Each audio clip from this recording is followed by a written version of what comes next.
শীঘ্রই দেশে ফিরছি জানালেন শেখ হাসিনা। ছাত্র জনতার তুমুল বিক্ষোভের মুখে গত ৫ই আগস্ট প্রধানমন্ত্রীর পদ থেকে পদত্যাগ করেন শেখ হাসিনা। এরপর সামরিক বিমানে চড়ে ভারত পালিয়ে যান। পদত্যাগ দেশত্যাগের পর অবশেষে শেখ হাসিনার প্রথম কোনো বক্তব্য প্রকাশ্যে এলো। ভারতীয় সংবাদ মাধ্যম দ্য প্রিন্টের খবরে বলা হয়েছে, আওয়ামী লীগ নেতাকর্মী ও সমর্থকদের উদ্দেশ্যে বার্তা পাঠিয়েছেন শেখ হাসিনা।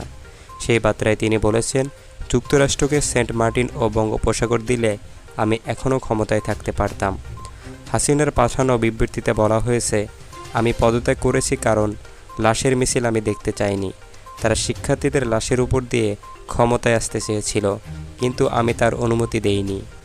শেখ হাসিনা আরও বলেছেন, আমি এখনও দেশে থাকলে আরও অনেক প্রাণ হারাতো, আরও অনেক সম্পদ নষ্ট হতো।